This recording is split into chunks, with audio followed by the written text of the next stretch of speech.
years old, I got intrigued into the industry at that very early stage, and it's never left me since. I decided to open up my own business, and inside of my own business is where the idea of MotorTech.ai and Amy was born. I wanted it to be my very best salesperson, but to be able to do everything that a human salesperson could do, but 24 hours a day, 7 days a week, on an unlimited scale, all day, every day. And welcome to Dealer Tech Talk, where we explore how technology is transforming car and motorhome dealerships.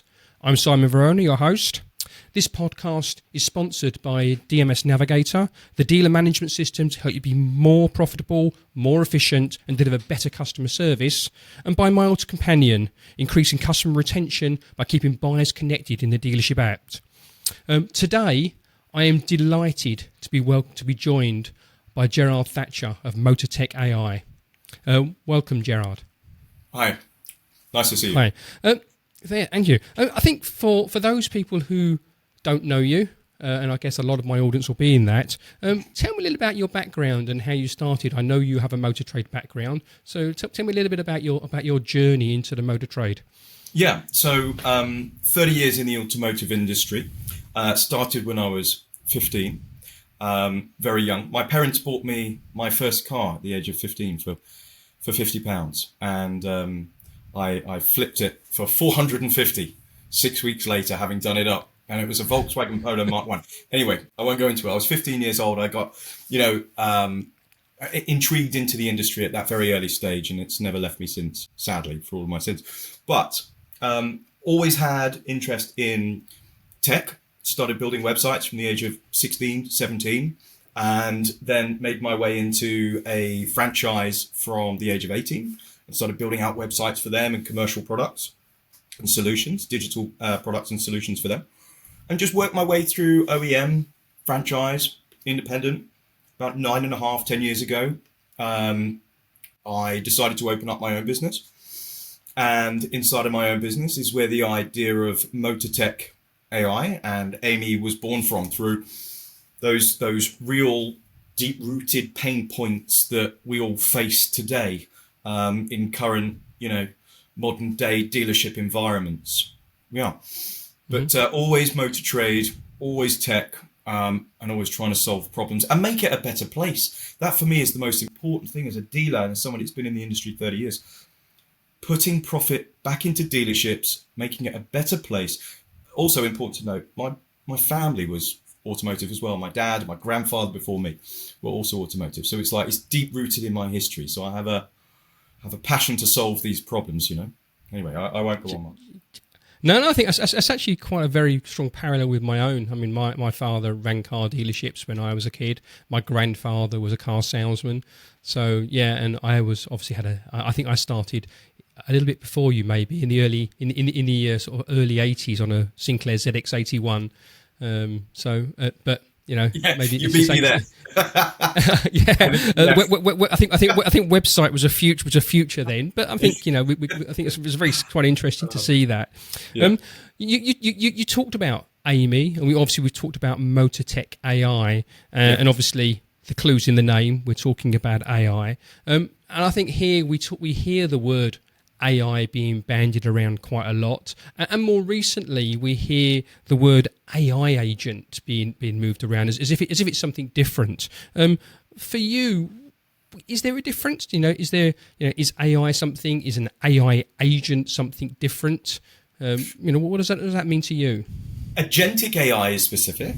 So AI is quite a broad, terminology, if you like. There's a multitude of different things that AI can do, solve different problems. But agentic AI, that can follow instructions and do what it's told and follow compliance and instruction is important. And to complete tasks, I suppose, is the best way to summarize it. So MotorTech AI is all about agentic AI specifically, and it's about using automotive agentic AI to solve problems that are inside of the industry. So I'll just lay it clear, we're a conversational AI solution.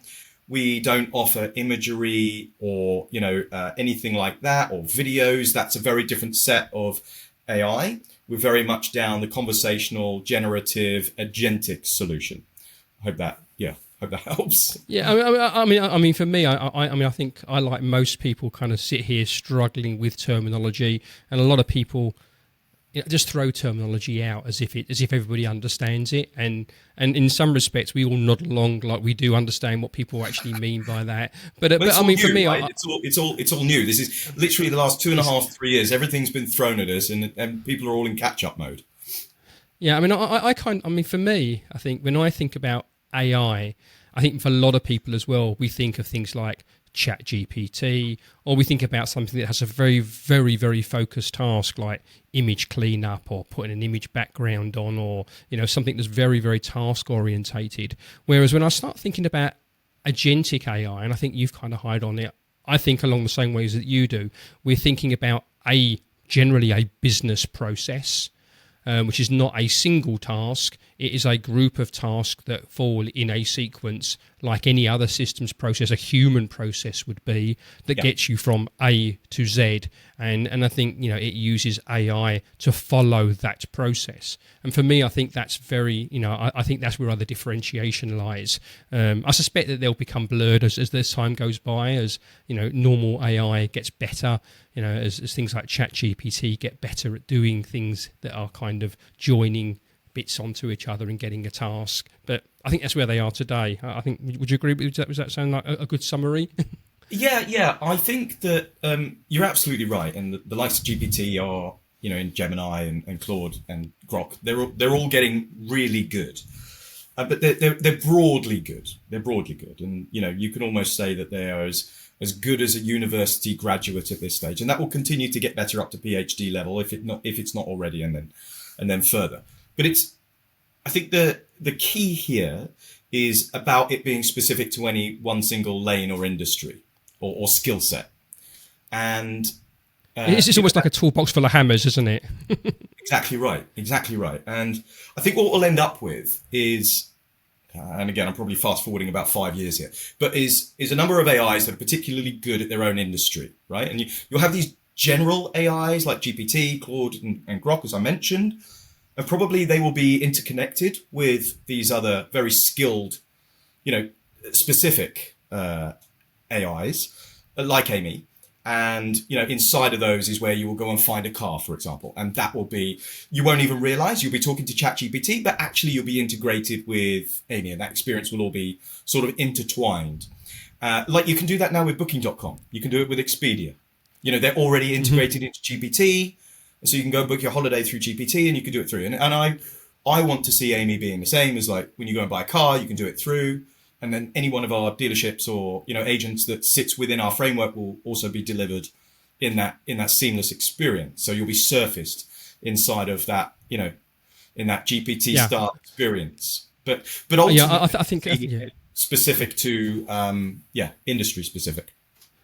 Yeah, and I think that goes back a little bit. I made the comment about a toolbox, and I think ChatGPT or Claude is just one tool in that toolbox, and the agentic AI is using that amongst other tools and driving that in a certain way. I mean, if you've got a hammer, you've got to use it in the right way, otherwise it's not going to do anything. Though I've seen hammers used in many different ways over the years. You talked about Amy. You've mentioned Amy several times.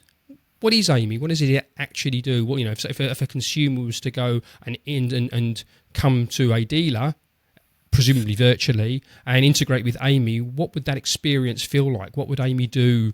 I'll go back a little bit and just give you how we came up with it, or how I came up with it. And that was 3 years ago, when the likes of GPT and AI became, very well known, or certainly starting to make its way out there into the market.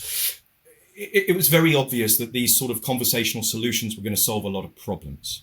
This generative AI was going to, solve a lot of the issues that were out there. And I, as a motor dealer, as I said, I was working on other technical solutions at the time, and it was like that penny drop light bulb moment where, hang on a second, this can do it all and better than I ever anticipated or expected.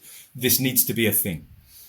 Now, talent didn't exist locally, and I couldn't find it to go and build it quickly and efficiently. It's taken me 2.5 to 3 years to get it out there now. But ultimately, my brief was this.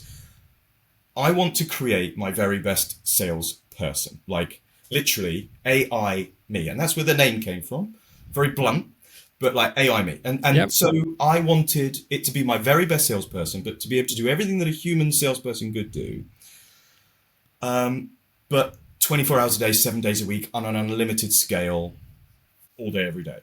And really, in my first instance, it was just literally to serve my out of hours customers, like to be able to delight customers from the comfort of their sofa, 9 o'clock at night, when, you know, you can buy a suit, you can buy your groceries, you can buy your box of wine, but you can't buy a car. You can, but really, there are so many unanswered questions with the complications of a car acquisition. You need that conversational support, guidance, handheld, you know, like support, as I said, to get you through to the point of satisfaction or like acquisition, that you need that. So we created Amy, who is that now full agentic artificial intelligence sales solution, full funnel, right through from helping somebody find and decide what might be an ideal vehicle, through to qualifying it, valuing the part exchange, working out the best finance arrangement, and then reserving it. And all of that gets fed through to the dealership, of which has Amy on their platform as a fully qualified lead, deal, whatever it might be. And modularly as well, like dealers do decide like how much they want Amy to do. AI is scary, right? Like for a lot of dealers, they don't. Yeah. And salespeople, oh my God, salespeople are so worried, like it's going to take my job. No, like it can do as much or as little as you need. You decide. This is a modular framework. This is a modular solution. Amy can just capture leads at 9 o'clock at night, or she can help serve a customer that actually wants to buy something. And you decide as much or as little as you like. Bite-sized chunks, baby steps. Yeah, I think you mentioned, I think the key thing about buying a car. You know, if you're looking to buy a light bulb, it's easy.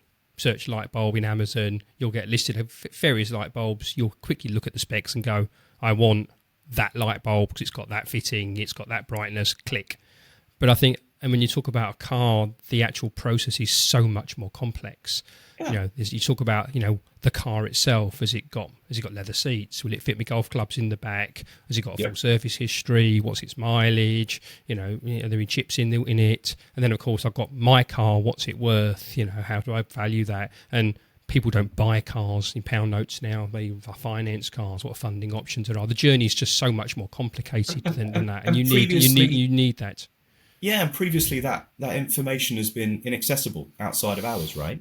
But Amy can, of course, surface that information in a human-like way where customers are interacting, responding, and it's then turning what would otherwise been maybe a cold lead for a variety of different reasons. Maybe that person would have left them name and number. Maybe they wouldn't. If it was just a lead capture tool, a form, or a traditional chatbot or live chat where somebody just says, give me your name and number, I'll get somebody to give you a call in the morning.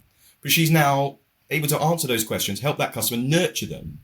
So the likelihood of that now converting into a sale is significantly higher as a result of, yes, it does have full service history. It was last serviced at Ford and, Walthamstow, only 6 weeks ago. It's got 2 stamps in the book. It's got 2 keys. The conditions listed as excellent. And here's a video of it. You know what I mean? Like what? And let's now move on to valuing your part exchange and building you a finance quote.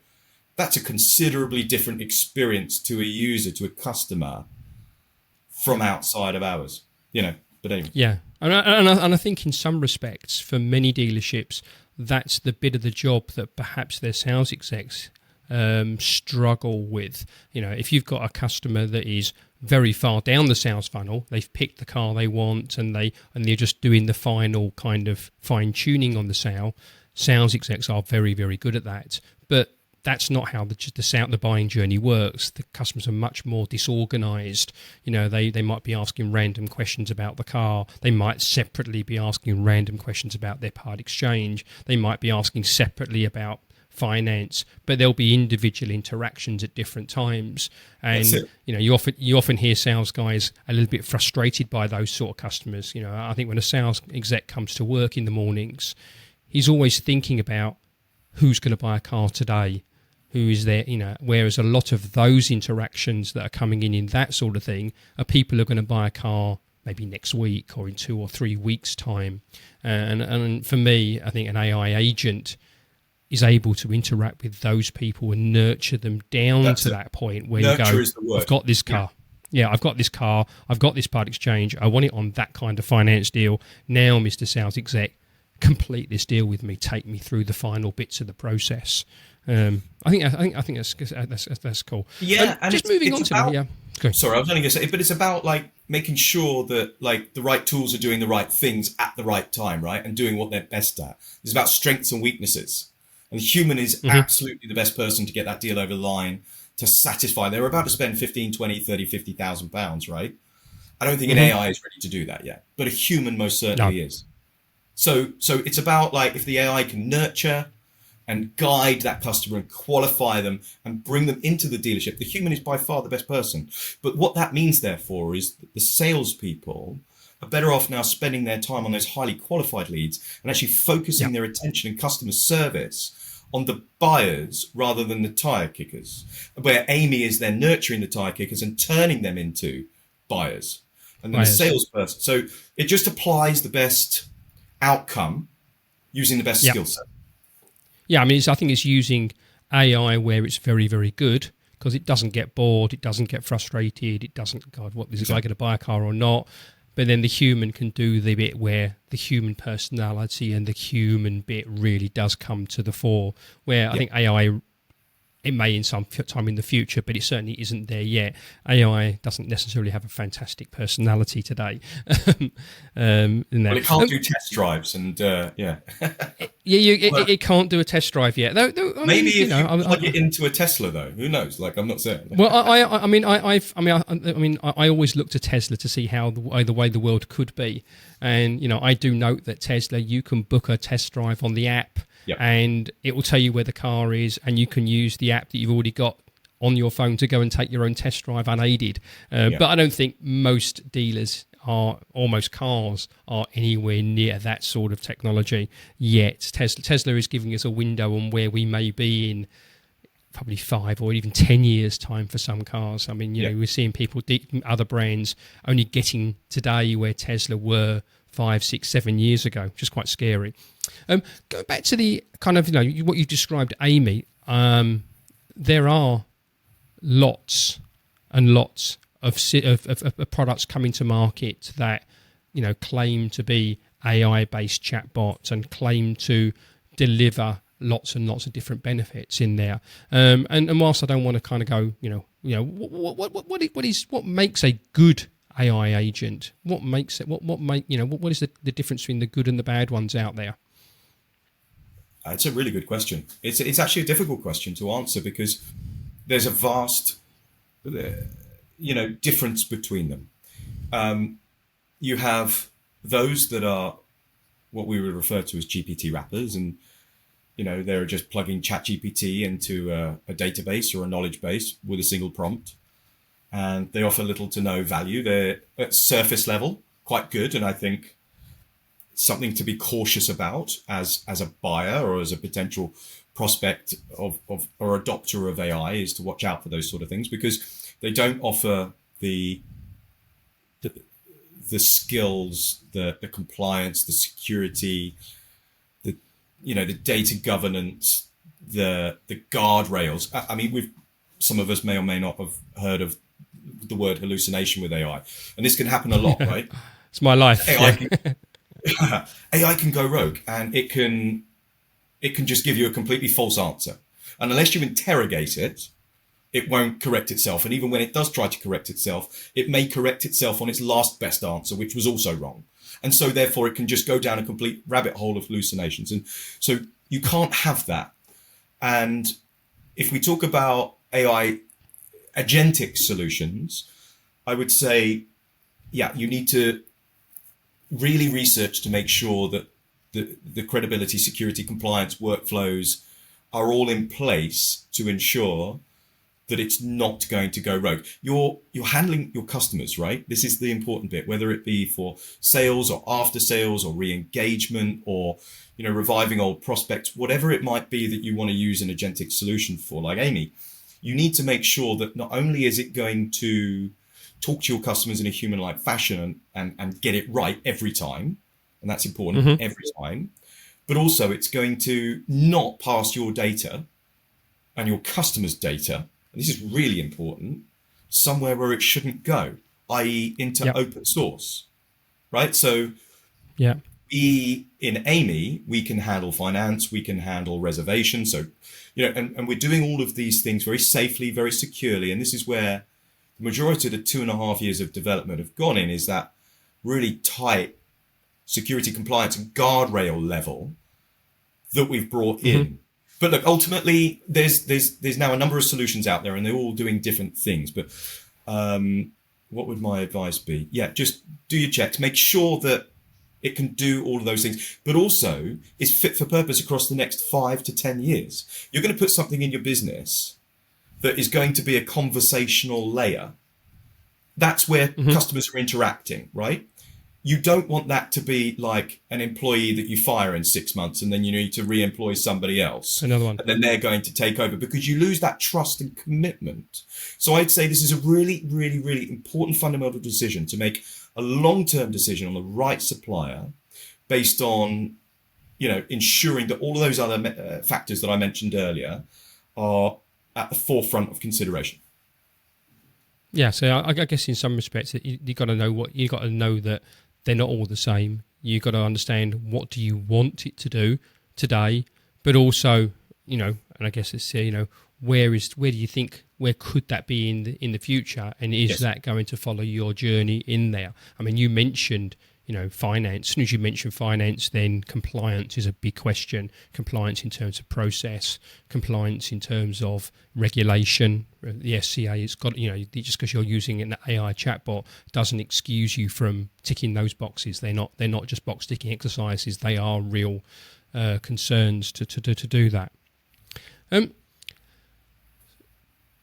Talking about deploying AI, I mean, what could a dealer expect to see the difference if he starts to deploy an AI agent, say like Amy? Is he going to see more inquiries, better inquiries, higher sales, better part exchanges? Where are the areas where he would expect to see a difference, and what sort of differences? Have you got some examples you can kind of share? It's an interesting question, again, because it depends what you want from the agent. An agent will empower your business. It will empower you to do whatever it would be that you'd want it to do. And when you compare it to a human, but on an unlimited scale, with obviously no restriction on working hours and availability. So if you want it to generate you more part exchange leads, it can do that. If you want it to generate you more names and telephone numbers, it can do that. If you want it to qualify customers, it can do that. Like, it depends on the wants and needs of the business. And, we've got a variety of different clients of all shapes and sizes. And each dealer still wants something different. I think ultimately we will all end up wanting the same thing, but we're at different points of our journey as an industry, as a sector, in retail and in after sales. So, and people are just sort of discovering and uncovering what it is that they want and need. So it's a difficult question to answer, because we're all at different parts of that journey. But at the same time, effectively, Agentic AI can do everything you want it to do as to the best of its ability. It can't do more than that. It can't do, it can't talk to customers if you don't give it customers to talk to. Do you know what I mean? So there are always these levels of which it can, it can't go. It can't. I mean, it can go out and find you customers if you give it that prompt or instruction. That's not something we're in, but there are agentic solutions that can go out and do it.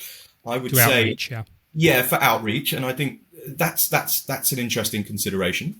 I would always say that customers know when they want to be, when they're ready to buy, or when they start their journey. It's good to be available, right? So we're very much at the point of like, we're here. How can we help? Or if an inbound lead comes in, like, thanks for your lead, like, how can we help? So, and that's where we are. We're very much that first point of contact, that first contact point, the solution, trying to answer the question, trying to help the customer, improving that customer satisfaction, and nurturing that lead to become a higher qualified opportunity to hand over as and when they're ready to buy or to book a test drive or whatever it is. Yeah, so I mean, the dealer has still got that initial problem of saying, how do I get prospective customers to actually get into my website, in this case, to actually interact with Amy? Amy's not going to sit there quietly and do nothing and find those prospects. And I know that there are AI agents out there that will perhaps take a large customer database of previous customers or whatever and analyze those and kind of predict where they are potentially in their next purchase and start to nurture them almost before the customer realizes he wants to be nurtured.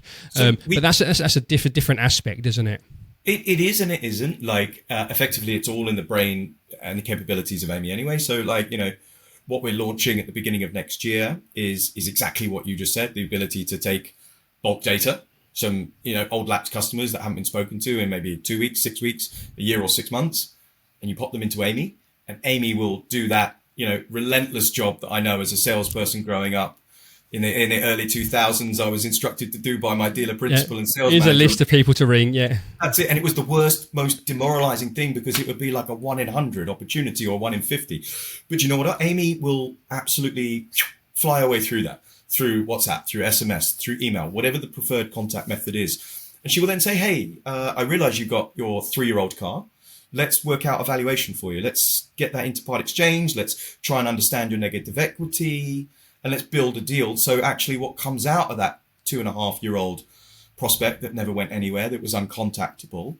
And again, we don't know exactly what those numbers yet are, but they're not 1 in 100. They're definitely going to be way higher than that, because Amy will just go for it in full scale. And what would have taken maybe 6, 12 months of data could be done in an afternoon.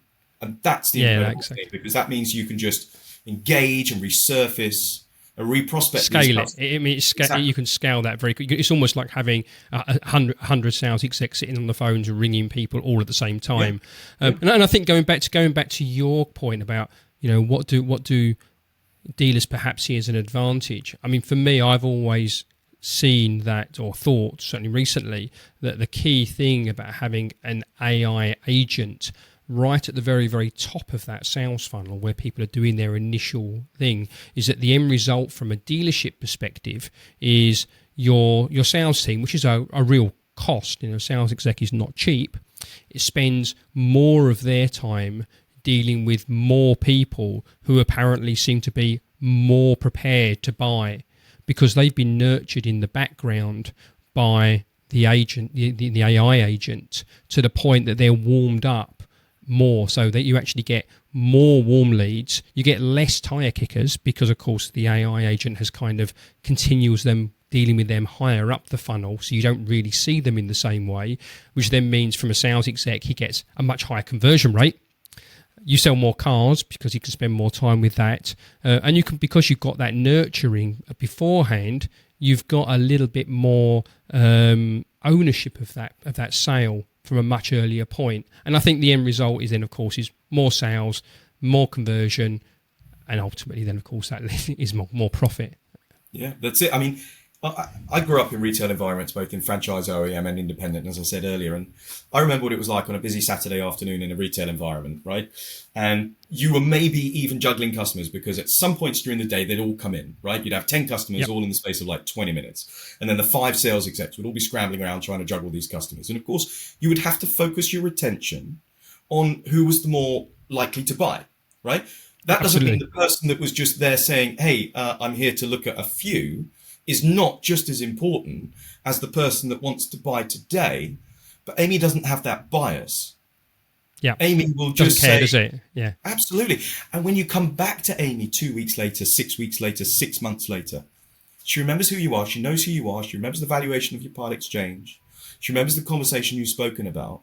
And she again guides you through. And she's like, let's book that test drive for you. There's no bias. There's no pressure.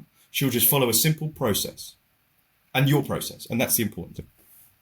Yeah, I think that goes back to the point I made earlier on, in that the agent doesn't get tired. It doesn't do that. Whereas the sales exec is very much of the mindset, who's buying a car today, and given a choice, he'll always go for the person that's buying the car today. It's understandable, almost right? to the loss. That's what they're paid to do. So I get it. I've been there, and I know what that's like.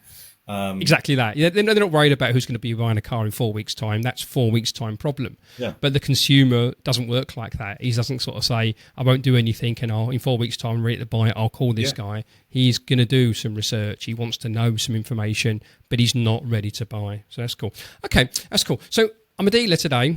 Everybody's talking about AI. There's lots and lots of AI products out there.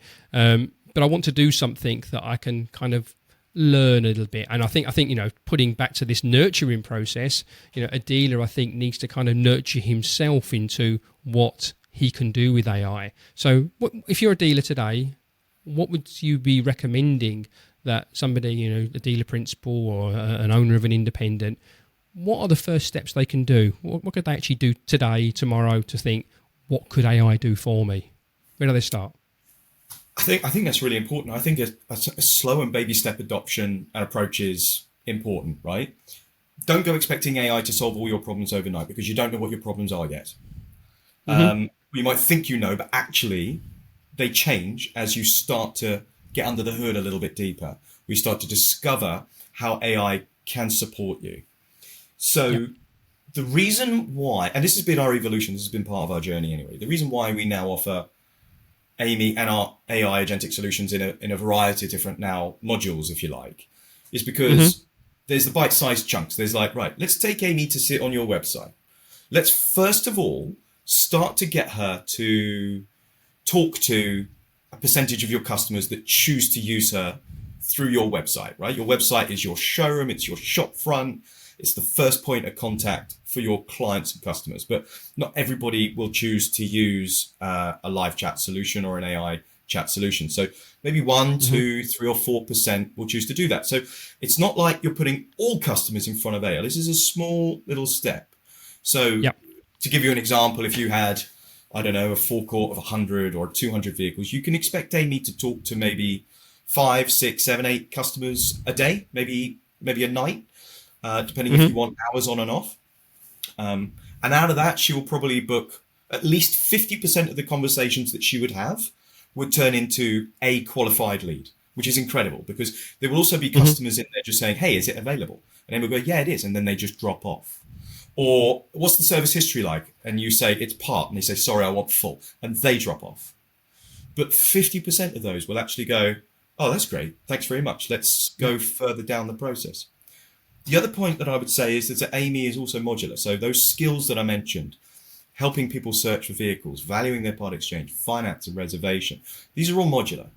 So you don't have to start with all of them, because that's scary. And it is scary. Getting AI to do a full sales process. We just seen what happened with AutoTrader. Sorry, AutoTrader. But like, dealers are scared of it, right? Deal builder. It's poignant right now, isn't it? It is. A lot of people now throwing things at the screen. It's important because it's too much and it might be too soon. I always think of Deal Builder, and I think when you talked about that, and I think that's that you go back to that word nurturing.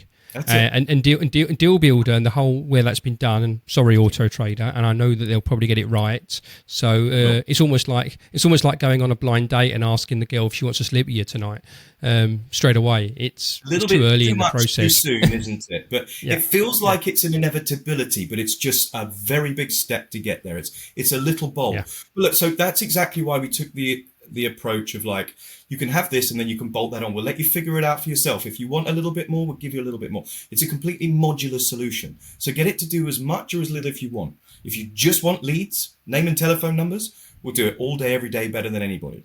If you actually want part exchange values, let's bolt that on. If you actually want to help customers and boost your finance penetration compliantly, we'll bolt that on. And if you want to go the full hog for reservations, we'll bolt that on too. So it's all, you decide, it's up to you, as much or as little as you like. We just provide the solutions. So they can dip their toe in the water, and that's probably a good place to start.